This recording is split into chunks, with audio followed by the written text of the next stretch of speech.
अस्सलाम वालेकुम। 2024 के इलेक्शन के हवाले से खुसूसी शो में आपको खुश आमदीद कहते हैं। मैं हूं सादिया खौस। और नाज़रीन, जिस तरीके से इस प्रोग्राम में हम जायज़ा ले रहे हैं तमाम हलकों का और नई हलका बंदियों के मुताबिक इन हलकों का जायज़ा लिया जा रहा है कि पिछली कौन कौन सी हुकूमतें यहाँ पर रही हैं, कौन से लोग यहाँ से मुंतखब हुए थे, उन्होंने कितना काम किया और यहाँ पर रहने वाले जो रिहायशी हैं उनका क्या कहना है, वो किस हद तक मुतमईन नज़र आते हैं उन लोगों से जिनको उन्होंने पिछली बार इलेक्ट किया था। अब अगली बार वो क्या चाहते हैं और क्या मुतालबात हैं, उनके मसाइल कितने हल हुए हैं, इस पूरी सूरत हाल का हम जायज़ा लेंगे। आज होगा हमारे पास पाकपतन का हलका NA 139, जबकि मुल्तान का हलका 151। हम दोनों हलकों का जायज़ा लेंगे, लेकिन पहले बात करेंगे पाकपतन के हवाले से। पाकपतन NA 139 का हलका, जिसमें मुंतखब अवामी नुमाइंदों की कारकर्दगी कैसी रही अब तक, गुज़िश्ता 5 सालों में अवाम से किए गए वादों पर अवामी नुमाइंदे किस हद तक अमल पैरा हुए हैं, इसी पर रिपोर्ट भी तैयार की हमारे नुमाइंदे तैमूर खान ने। तैमूर खान, पहले इनकी रिपोर्ट देखते हैं। मुल्क भर की तरह पाकपतन में भी इलेक्शन की गहमा गहमी का आगाज हो चुका है। सोशल मीडिया हो या पाकपतन की सड़कें, एक बार फिर से अवामी नुमाइंदों के दावों और वादों से बड़ी फ्लेक्सेस की भरमार दिखाई देती है। साबका इलेक्शन में पाकपतन की अवाम ने जिन अवामी नुमाइंदों को मुंतखब किया था, आज 5 साल गुजरने के बाद किस कदर इनसे मुतमिन हैं। आंदे जी ਅਸੀਂ ਜੀ ਵੋਟ ਦਿਓ ਜੀ, ਤੁਹਾਡੇ ਇੰਜ ਕਰ ਦੇंगे ਜੀ, ਅਸੀਂ ਪਾਕਪਤਨ ਨੂੰ ਪੈਰਿਸ ਬਣਾ ਦੇਾਂਗੇ ਜੀ। ਜੀ ਅਸੀਂ ਗੈਰ ਮੁਤਮਿਨ ਹੋਏ ਖੜੇ ਆ, ਸਾਡਾ ਤਰੱਕੀਆਤੀ ਕੰਮ ਕੋਈ ਨਹੀਂ ਹੋਇਆ, ਸੜਕਾਂ ਸਾਰੀਆਂ ਟੁੱਟੀਆਂ ਪਈਆਂ ਨੇ, ਗਲੀਆਂ ਦਾ ਸੀਵਰੇਜ ਖਰਾਬ ਹੈ, ਇਹਦੇ ਬੁਰੇ ਹਾਲਾਤ ਨੇ। ਸਾਰੇ ਕਹਿੰਦੇ ਆ ਜੀ ਐ ਕਰ ਦੇंगे ਕੀਤਾ ਕਿਸੇ ਨੇ ਕੀਆ ਕੁਝ ਵੀ ਕੋਈ नहीं। तो सैलाब जो पाकपतन का बदतरीन सैलाब था, वहाँ जो कोई भी पॉलिटिकल बंदा हमें अवाम को नज़र नहीं आया। 2018 ਦਾ ਜਿਹੜਾ ਇਲੈਕਸ਼ਨ ਹੋਇਆ ਸੀ ਨਾ, ਉਸ ਵਕਤ ਤਰੀਕੇ ਇਨਸਾਫ ਦਾ ਖੁਆਇਆ ਸੀ ਇਕਤਦਾਰ, ਉਹਦੇ ਵਿੱਚ ਮੀਆਂ ਨਵੀਦ ਸਾਹਿਬ ਵਿੱਚ ਕੁਝ ਨਹੀਂ ਕਰ ਸਕੇ। ना ਅਸੀਂ पहले मुतमिन सी तो ना ही ਅਸੀਂ ਹੁਣ मुतमिन है। वोट दिए इस उम्मीद पर कि हमारी मांगे पूरी की जाएंगी, हमारी आवाज़ को सुना जाएगा, लेकिन कुछ नहीं सुना गया। ਬਿਲਕੁਲ ਜੀ, ਇਹਨਾਂ ਨੇ ਵਾਅਦੇ ਕੀ ਪੂਰੇ ਕਰਨੇ ਸੀ, ਲੁਟੇਰੇ ਨੇ। ਪਾਕਪਤਨ ਦਾ ਕੋਈ ਕੰਮ ਨਹੀਂ ਹੋਇਆ, ਸਾਰੀਆਂ ਸੜਕਾਂ ਟੁੱਟੀਆਂ ਪਈਆਂ, ਰੋਡ ਵਿਹਲੇ ਪਏ ਨੇ। ਸਾਨੂੰ ਚਾਹੀਦਾ ਸਾਡੇ ਗੁਰਬਤ ਖਤਮ ਹੋਵੇ, ਠੀਕ ਹੈ, ਸਾਨੂੰ ਸਾਡੇ ਬੱਚਿਆਂ ਨੂੰ ਅੱਛਾ ਫਿਊਚਰ ਮਿਲੇ, ਸਾਨੂੰ ਅੱਛਾ ਮੁਸਤਕਬਲ ਮਿਲੇ, ਨਾ ਹੀ ਕਿ ਸਾਨੂੰ ਜਨਾਬ ਗਲੀਆਂ ਵਿਖਾਈਆਂ ਜਾਣ, ਟੱਪ ਟੈਲਾਂ ਲੱਗ गया जी। पाकपतन जैसे पसमानदा इलाकों में अमूमी तौर पर वोट बिरादरी या दड़ेबाजी पर दिया जाता है, या तालीम और शऊर की कमी के बायस सियासतदानों के खोखले और जेली नारों और वादों का शिकार हो जाते हैं। जरूरत इस अमर की है कि जात पात बिरादरी और दड़ेबाजी से आज़ाद होकर ऐसे नुमाइंदों को चुना जाए कि बाद में पछताना ना पड़े। तैमूर खान, आज न्यूज़, पाकपतन। बिल्कुल, रिपोर्ट आपने मुलाहिजा की और वही मसाइल जो हम इससे पहले भी डिस्कस करते रहे हैं कि हस्पताल के मसाइल वहीं के वहीं हैं, कोई नया हस्पताल कायम नहीं किया गया, हालांकि आबादी में भी इजाफा हो गया। इसके अलावा सीवरेज के मसाइल वैसे ही हैं। तालीम के शोबे में किस हद तक काम हो सका है, जिस तरीके से आपने रिपोर्ट देखी है तैमूर खान की, वो वहाँ पर मौजूद थे, उन्होंने वहाँ के लोगों से भी बातचीत की है, वहाँ की सूरत हाल कैसी देखी उन्होंने, उन्हीं से जानेंगे। तैमूर खान हमारे साथ मौजूद होंगे। इसके अलावा तजियाकार हकीम लुत्फुल्लाह भी हमारे साथ मौजूद होंगे। हकीम साहब से भी बात करेंगे, लेकिन पहले हम रुक करेंगे तैमूर खान आपकी जानिब। तैमूर, बताइएगा आपने हल्के में क्या सूरत हाल देखी, वहाँ पर गलियाँ कैसी थीं और कचरे का निज़ाम कैसा था, सीवरेज सिस्टम कैसा देखा, मसाइल कैसे देखे, पिछले 5 सालों में क्या कोई मसला हल हुआ भी? जी ऐसे ही है जैसे कि पाकपतन की सियासत पर अरसा दराज से चंद खानदान जो हैं वो बराजमान हैं, जिनमें मानिका फैमिली है, खग्गा फैमिली है, इसके अलावा अराई बरादरी वगैरह शामिल है। पाकपतन चौंका एक पसमानदा इलाका है और तालीम की कमी है, तो यहाँ पर जो है वो लोग वोट जो है वो अमूमी तौर पर दड़ेबाजी और बिरादरी की बुनियाद पर देते हैं। लेकिन ये दोनों पार्टियां मिलकर भी अवाम के जो मसाइल हैं वो हल नहीं कर सकी हैं। इसके अलावा ये खानदान कई दिहाइयों से पाकपतन से मुंतखब हो रहे हैं, लेकिन पाकपतन में सीवरेज सफाई का जो निज़ाम है वो दरम बरम है, सड़कें टूट फूट का शिकार हैं। इसके अलावा जो जिम्नेजियम का मंसूबा आज से तकरीबन 10 साल से ज्यादा अरसा गुजर गया है, लेकिन वो भी ताखीर का शिकार है। इसके अलावा जो सबसे अहम मसला जो यहाँ पर अमूमी तौर पर ज़ेरे बहस रहता है वो हस्पताल का मसला है, जिसमें आम शहरियों को आए रोज जो है वो डॉक्टर्स की बेइज्जती और अमला की गफलत के अलावा सहूलियात के फुकदान का सामना करना पड़ता है। ये जानना चाहेंगे इस पूरी सूरत हाल में क्या प्रोजेक्ट्स यहाँ पर प्लान ही नहीं किए गए, या फिर प्रोजेक्ट्स पाइपलाइन में थे, उन पर अमल दरामद नहीं किया गया, फंड्स नहीं मिले, कुछ इस तरह का मामला है? ये दोनों ही सूरत हाल रही हैं। एक तो कई ऐसे प्रोजेक्ट हैं जिनके लिए काम करने की जरूरत थी, लेकिन उन पर सिरे से काम ही नहीं किया गया। जैसे कि पाकपतन में तफरीह के मौके नहीं है, उनके लिए पार्क चाहिए थे, स्पेशल जो फैमिलीज हैं ان کے لیے کوئی ایسا کوئی تفریح کا پارک نہیں ہے. جمنیزیم کا جو ہے وہ پروجیکٹ اہم پروجیکٹ تھا جس کی آج تک تکمیل نہیں ہو سکی ہے. اس کے علاوہ سائی وال جو روڈ ہے اس کی جو تعمیر ہے وہ شروع کی گئی تھی, عرصہ دراز ہو گیا, وہ تعمیر جو ہے وہ مکمل ہوتی دکھائی نہیں دے رہی. دیپال پور روڈ وہ 6 لائنوں کا جو روڈ ہے وہ منظور ہو چکا ہے, لیکن اس کے باوجود اس پر اس کی منظوری کب ہوئی تھی تیمور, یہ بتا سکتے ہیں اس کی منظوری کب ہوئی تھی؟ یہ پی ٹی آئی کے دور حکومت میں اس کی منظوری ہوئی تھی. اس کے بعد جب وزیر اعلیٰ پنجاب بنے ہیں پرویز الہی, تو تب بھی جو ہے نا اس کی وہ باز گشت رہی, لیکن اس پہ جو ہے وہ کام شروع نہیں ہو سکا. صحیح تیمور, آپ جس طریقے سے بتا رہے ہیں یہاں پر طبی سہولیات میں بھی کسی قسم کا کوئی اضافہ نہیں کیا گیا ہے, اور آپ نے کہا کہ ترقیاتی منصوبے بھی جو کہ تو ہیں, کسی پر کام نہیں ہو سکا, یونیورسٹی بھی نہیں بنائی گئی. اسکولز کے حوالے سے بھی آپ سے بات کریں گے اور اس کے علاوہ سیوریج نظام کے حوالے سے بھی, لیکن اس وقت ہمارے سینئر تجزیہ کار حکیم لطف اللہ صاحب نے ہمیں جوائن کر لیا ہے. حکیم صاحب, آپ سے جاننا چاہیں گے انٹری کے بعد پنجاب کی سیاسی پوزیشن کیا نظر آ رہی ہے آپ کو؟ کیا نون لیگ سیٹ پیک کرتی ہوئی نظر آ رہی ہے؟ اچھا, میں اس سلسلے میں نا میری گزارش یہ ہے کہ موجودہ جو سینیریو ہمارا جا رہا ہے نا اس وقت, جو فیور نون لیگ کو مل رہی ہے, اس میں بدقسمتی ہماری یہ ہے کہ پچھلی جو پی ڈی ایم کی حکومت ہے اس نے 2.25 سال میں کوئی ڈیلیور نہیں کیا. اس وقت جو سارا نون لیگ کو فیسیلیٹیٹ کیا جا رہا ہے اس کے لیے رائے ہموار کی جا رہی ہیں, اور میں سمجھتا ہوں کہ اس سلسلے میں جو پوزیشن ہے وہ ظاہر ہے ایک فیور تو اس کو دے گی. صحیح. اچھا حکیم صاحب, پاک پتن کے سیاسی مستقبل پر آپ کی کیا رائے ہے کہ کیا بنتا نظر آ رہا ہے, اور دوسری جانب کیا ہونا چاہیے؟ کیونکہ ہم یہی دیکھ رہے ہیں یہاں پر مسلسل 2 خاندان برسر اقتدار آتے ہیں, ایک کے بعد ایک, اور کام وہیں کا وہیں رہتا ہے. اس کے لیے شہری حلقے جو ہے نا وہ ٹھیک ہے, اس میں ایک خاصا ووٹ ہے یوتھ کا, نوجوانوں کا, وہ کچھ بدلنے کے لیے اپنی طاقت رکھتا ہے, لیکن یہاں پہ جو نون لیگ کی مضبوطی ہے وہ بھی کسی سے ڈھکی چھپی نہیں ہے, ایک بڑا مضبوط ووٹ بینک ہے, اور یہ بالکل اثر انداز ہوگا. اچھا حکیم صاحب, جیسے کہ میں نے پہلے بھی بات کی, پاک پتن میں مانیکا فیملی اور کھگا فیملی آرائی برادری براجمان ہے. کیا آنے والے انتخابات میں یہ خاندانی اور برادری ووٹ اثر انداز ہوگا؟ بالکل, میں یہ سمجھتا ہوں کہ یہ جو ہمارے دھڑے ہیں, برادریزم ہے, ہماری سیاسی جماعتوں کی یہاں پہ مضبوطی ہے, یہ اثر انداز بالکل ہوگا. یہاں پہ ہمارے یہ جو سابق M P A M N As ہیں یہ ایک بڑی مضبوط پوزیشن رکھے ہوئے ہیں, اور یہ بالکل اثر انداز ہوں گے. اچھا, ہم تفصیلاً بات کر رہے ہیں پاک پتن کے حلقے پر, تو پاک پتن میں سیوریج, صفائی, سڑکوں کی ٹوٹ پھوٹ, اس کے علاوہ جمنیزیم کا بھی تیمور نے ذکر کیا, اس کے منصوبے عرصہ دراز سے تاخیر کا شکار ہیں, اور ہسپتال کا بھی ایشو ہے. کیا مستقبل قریب میں ان مسائل کے حل کی کوئی صورت آپ کو نظر آتی ہے؟ پچھلے ایک عرصہ سے ہمارا جو ہسپتال ہے اس کو ضلعی سطح پہ اس کو مراعات نہیں دی گئی. ہمارا سیوریج کا جو نظام ہے وہ پچھلے 40 سال سے بوسیدہ ہے, جگہ جگہ سے وہ بیٹھ رہا ہے, اس کا کوئی پرسان حال نہیں ہے. آئے روز 5-5, 7-7 دن کے لیے روڈز بیٹھ جاتے ہیں سیوریج کی وجہ سے, سڑکیں بلاک ہو جاتی ہیں, لوگوں کا کاروبار تباہ ہے. اسی طرح ہمارا دیپال پور روڈ ہے, سائی وال روڈ ہے, وہ بھی کھٹائی کا شکار ہے. یونیورسٹی کا جو مسئلہ تھا وہ منظور ہونے کے بعد بھی کھٹائی میں پڑا ہے. تو میں نہیں سمجھتا کہ ہمارے سیاسی جو اکابرین ہیں ان کا کوئی عوام کے حوالے سے کوئی فعال کردار ہو.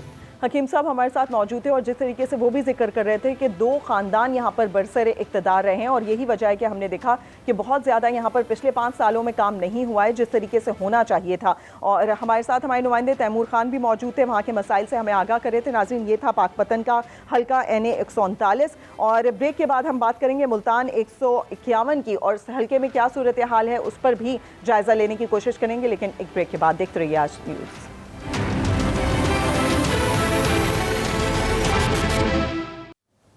Welcome back. پروگرام کے اس حصے میں ہم بات کریں گے ملتان کا حلقہ NA 151, جس کی زیادہ تر آبادی دیہی علاقوں پر مشتمل ہے, اور ملتان کا یہ سب سے بڑا حلقہ ہے. عوامی نمائندوں کی نظروں سے کافی حد تک اوجھل بھی رہا, کیونکہ یہاں کے مسائل حل نہیں ہو سکے. حلقے کے عوام پینے کے صاف پانی سمیت دیگر بنیادی سہولیات سے آج بھی محروم ہیں. کیا صورتحال وہاں پر ہے, لوگوں کا کیا کہنا ہے, پہلے ہم دیکھتے ہیں ناصر ظہیر کی اس رپورٹ میں. ٹوٹی سڑکیں, نہروں میں بہتا سیوریج کا پانی, یہ صورتحال ہے ملتان کے حلقہ NA 151 کی, جس کا 95% حصہ دیہی آبادی پر مشتمل ہے. हल्के की आवाम का मुंतखब नुमाइंदों से शिकवा है कि वोट लेने तो नजर आ जाते हैं लेकिन काम नहीं करवाते। जैसे उन्होंने वादे किए थे गटर लाइन देवांगे, बिजली देवांगे, ना गटर लाइन दी ना बिजली दी। ऐसे टाइम ते लोग बहुत परेशान ने। किसान भी नहीं जाना, पहले कदियां बना के दें, पाइपलाइन सेट करना थे दोगे वो। 2018 के आम इंतखाबात में तहरीक इंसाफ के ज़ैन हुसैन कुरैशी इस हल्के से फतह याब हुए। इससे कबल ये नशिस्त मुस्लिम लीग नून के मलिक गफ्फार डोगर जीते थे, लेकिन अवाम के मसाइल पर तवज्जो किसी अवामी नुमाइंदे ने नहीं दी। रोड बना के देना है और सड़कें बनानी है, गटर बनाने हैं, कुछ बनाया। देखो आप देख रहे हैं सारे ढक्कन भी चोरी हो गए इनके। अब हम इलेक्शन नहीं दे सकते और वोट नहीं देंगे जब तक ये रोड नहीं बनेगा। रोड बनेगा तो फिर देंगे। इस इलाके ਦੇ ये सारा गलियां 5-7 साल हो गए इस इलाके ਨੂੰ ਬਣੇ ਨੂੰ, ਗਲੀ नहीं हैगी कोई भी, ना गटर लाइन है, ना कोई बिजली है, ना कोई चीज़ है, ना साफ पानी है। कौमी असम्बली के हल्के NA 151 के बेशतर इलाकों में सीवरेज समेत दीगर मसाइल हल न होने पर अवामी नुमाइंदों से नाला दिखाई देते हैं। कहते हैं जो भी अवामी नुमाइंदा उनके मसाइल हल करेगा आइंदा इलेक्शन में वोट उसी को मिलेगा। नासिर ज़हीर, आज न्यूज़, मुल्तान। बिल्कुल आपने सूरत हाल देखी, यहाँ पर बुनियादी मसाइल भी जूं के तूं हैं। पिछले 5 सालों में कोई ख़ास यहाँ पर तरक्याती काम नहीं हुआ। सीवरेज का मसला भी वहीं है और पीने का साफ पानी भी लोगों का मसला बना हुआ है। मुल्तान का हल्का NA 151 क्या सूरत हाल है? नासिर ज़हीर हमारे साथ मौजूद होंगे, उनसे मज़ीद जानेंगे। नासिर ज़हीर, बताइएगा आपने वहाँ पर क्या सूरत हाल देखी जब वहाँ पर गए, और दूसरा ये कि वहाँ पर रहने वाले जो लोग हैं वो क्या शिकवा करते नज़र आते हैं? कौन से मसाइल थे जो कि 5 साल पहले थे और आज भी वहीं के वहीं हैं, किसी किस्म का कोई मसला हल नहीं हुआ? जी बिल्कुल, मुल्तान का हल्का NA 151 जो है ये ज़्यादातर इलाका जो है दही इलाके के अंदर जो है दही आबादी है यहाँ पर, और जो अहले इलाका है जो हल्के के रहायशी हैं उनकी ज़ुबानों पर सिर्फ यही शिकवा है कि अवामी नुमाइंदे जो हैं वो वोट लेने के बाद यहाँ से दोबारा उनको नजर नहीं आते। इलाके के अंदर जो बुनियादी सहूलियात ज़िंदगी है वो बिल्कुल मुयसर नहीं है। सीवरेज का सिस्टम नहीं है, पीने का साफ पानी नहीं है, सीवरेज का गंदा पानी जो गलियों के अंदर और मोहल्लों के अंदर खड़ा है, उसके बच्चे जो हैं वो मुख्तलिफ बीमारियों के शिकार भी हो रहे हैं, और उसके साथ साथ बिजली का निज़ाम भी वहाँ पर दरम बरम है। बिल्कुल नासिर, ये तो सियासी बैकग्राउंड हो गया, लेकिन आपने कहा कि तहरीक इंसाफ के नुमाइंदे ने यहाँ से क्लीन स्वीप किया था, लेकिन इसके बावजूद मसाइल का कुछ खासा हल होता हुआ नज़र नहीं आया। यहाँ के रिहायशी क्या कहते हैं? अब उनके जो मसले हैं वो कौन हल कर सकता है और उनका अब मूड क्या नज़र आता है वोटर्स का?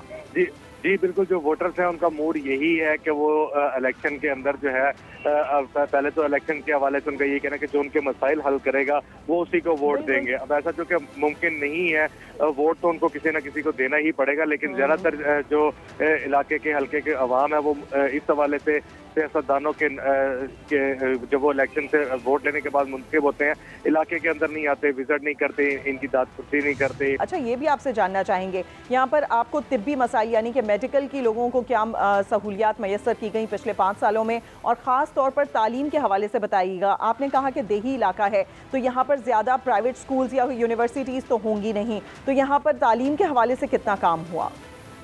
जी बिल्कुल, जहाँ तक सेहत अमा की सहूलियात के हवाले से बात है तो निस्तर अस्पताल मुल्तान में जो जनूबी पंजाब का सबसे बड़ा अस्पताल है, जहाँ पर न सिर्फ जनूबी पंजाब से बल्कि सिंध से भी जो मरीज हैं वो यहाँ पर लाए जाते हैं।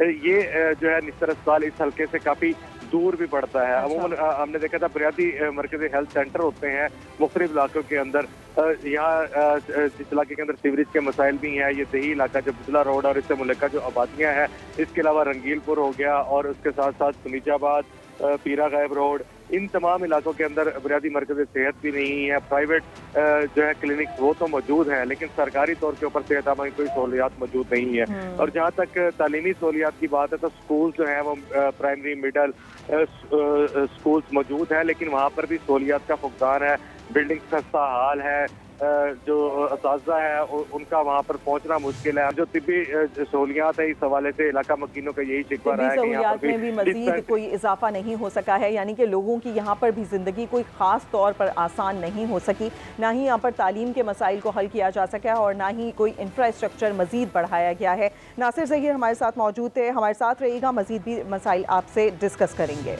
मुल्तान हल्का NA 151 के हवाले से मज़ीद बात करेंगे। सीनियर सहाफ़ी जमशेद रिजवानी साहब ने भी हमें ज्वाइन कर लिया। बहुत शुक्रिया जमशेद साहब।